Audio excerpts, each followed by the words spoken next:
No soy doctora, no voy a hacer uso de un título que no me corresponde. Bien. Bueno, antes que nada, muchísimas gracias por la invitación a participar de este debate, que nos parece que es un debate central. Es sumamente importante contar con voces especializadas como la que acabamos de escuchar, tanto de Paula como de la colega de La Pampa, que me parece que presentó un panorama muy claro para mostrar cuáles son los problemas nodales que tiene este proyecto. Muchos de los reaseguros que ella planteó que tienen en las bases de datos de La Pampa no están contemplados en el texto que tenemos de referencia. Antes que nada, vamos a abordar este comentario sobre el proyecto, en primer lugar, considerando un llamado de atención a la Comisión sobre el hecho de que este proyecto colisiona de alguna manera o toca de alguna manera el convenio 108+, que fue aprobado por ustedes mismos en esta misma Cámara hace muy poco tiempo, que es un convenio al cual Argentina adhiere y que eleva el rango de protección de la privacidad y los datos personales para nuestro territorio y para dotar a la ciudadanía argentina de garantías importantes en materia de protección de datos. Algunos de los elementos que tiene el convenio 108+, que insisto fue aprobado por esta misma Cámara y que tiene plena vigencia hoy a partir de la aprobación de la ley 27699, que es la de ratificación y adhesión de Argentina al 108+, se establece en primer lugar que los datos genéticos y los datos biométricos son datos sensibles. Esto es algo que antes quizás tenía algunos márgenes más de discusión, pero que a partir de esta ratificación queda absolutamente claro en el ordenamiento jurídico argentino.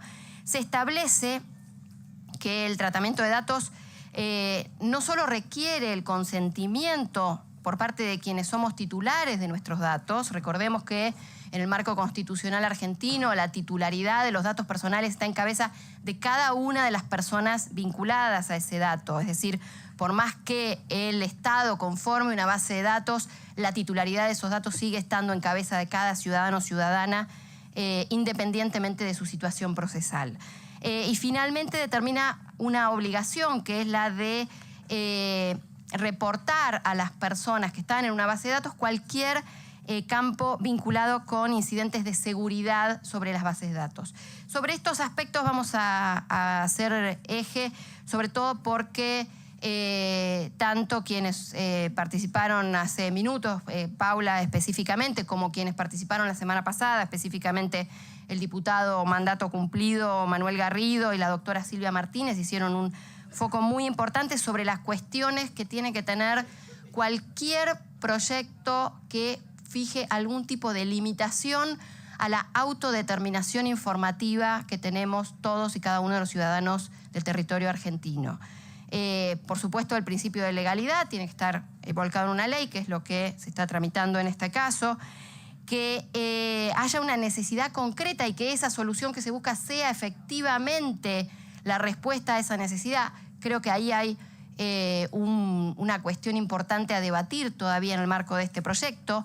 Y finalmente el principio de proporcionalidad, que ya fue debidamente explicitado. Entendemos que es este principio de proporcionalidad el que cruje claramente en este proyecto de ley, especialmente porque pretende integrar al registro de ADN a personas inocentes. Recordemos, porque nunca está de más decirlo, una persona imputada de un delito es una persona inocente hasta que tenga condena firme, un fallo condenatorio firme. Y esto, además, al ser ampliado a todos los delitos tipificados en el Código Penal, supone que, como decía la doctora Martínez el otro día, alguien que ha sido imputado por un daño porque taló un árbol va a formar parte de la base de datos de ADN. La proporcionalidad está totalmente quebrada frente a esta cuestión. Hay otro principio importante que tiene que ver con quiénes van a tener acceso. La pregunta que hacía la diputada Bregman sobre quiénes van a tener acceso. Es nodal al proyecto la cuestión de quiénes van a tener acceso. Y el hecho de que se integre a los auxiliares de justicia, es decir, a las fuerzas de seguridad, supone una problemática muy densa, muy profunda. ¿Por qué?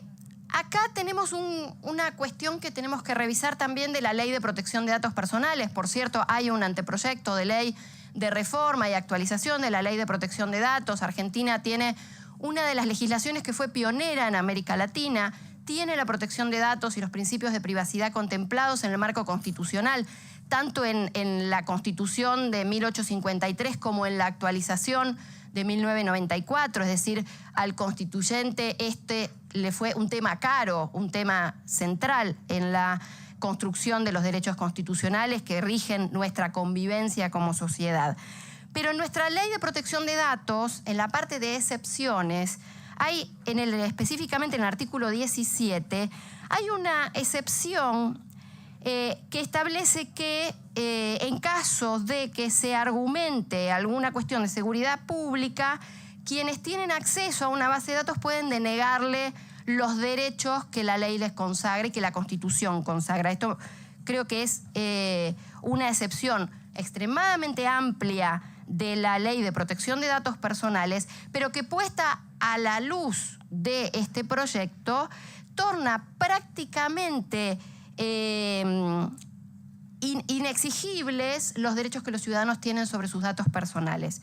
Porque bastaría que una fuerza de seguridad dijera que entregar información sobre qué información hay en el banco de datos a una persona que está imputada de un delito, insisto, cualquiera sea el rango de delitos, que me parece que ahí hay mucho que trabajar, es decir, debería haber una definición taxativa y proporcional de qué tipos de delitos van a justificar que una persona tenga que entregar sus datos genéticos al banco.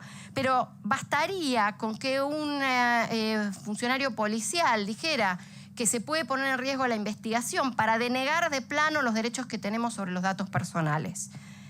Ahí hay un problema muy, muy serio. Y yo hago mía la pregunta de la diputada Bregman. ¿Quiénes van a tener acceso? ¿Qué rango de policías van a tener acceso? Fíjense que en la expositora anterior mencionaba muy taxativamente quiénes tienen acceso a esa base de datos. Esto no está acá, está abierto. Entonces, ¿un oficial de qué rango puede tener acceso? ¿Cuál va a ser la trazabilidad sobre ese acceso? ¿Bajo qué protocolo de seguridad de ese acceso? Es decir, todo esto está vacante en este proyecto de ley y es tarea de ustedes como legisladores establecer cuáles van a ser esas condiciones. Esas condiciones tienen que tener el suficiente rigor como para que esa base de datos no corra riesgos. Recordemos además que Argentina forma parte de una serie de acuerdos internacionales, desde el Convenio 108, el Convenio 108+, las directrices de la OECD, que es a donde va... Están los 10 minutos. Ahora ya cierro con algo que me parece que también es súper importante, que es vinculado con los accesos. ¿Cuál es la garantía de seguridad de la información? El proyecto no tiene cláusulas estrictas de seguridad de la información. Yo quiero recordar que las fuerzas de seguridad fueron víctimas de ataques con técnicas muy simples de ataque. Recordarán, ha salido en la prensa mucho la Gorra Leaks, cuando se cargaron toda la base de datos de la Policía Federal con una técnica pueril de phishing. Y uno puede decir, bueno, la base de datos va a estar en un lugar seguro, pero si los accesos a la base de datos no están en cabeza de personas muy estrictas, muy responsables, con mucho cuidado y con mucha trazabilidad, esta base de datos puede estar en manos de cualquiera. Y recuerdo solamente como para cerrar la importancia de la seguridad de la información, que este es el campo específico en el que nosotros venimos a aportar algo.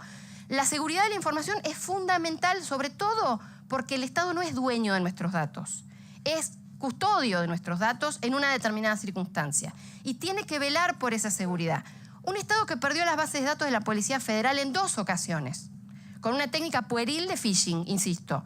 Un Estado que perdió la base de datos completa de RENAPER. Doctora, y cierro con algo. Un Estado que perdió bases de datos de salud, información sensible. ¿Cuál es la garantía de seguridad de la información que nos va a dar en este... ¿Cómo?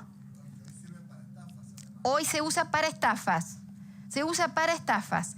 Y además agrego algo del tema CODIS. El hecho de que el Estado no cuente con el código fuente de administración del sistema bloquea la capacidad del Estado de cumplir con su obligación frente al ciudadano, de cumplir con los derechos que el ciudadano tiene en materia de datos personales. Muchas gracias y quedo abierta a preguntas.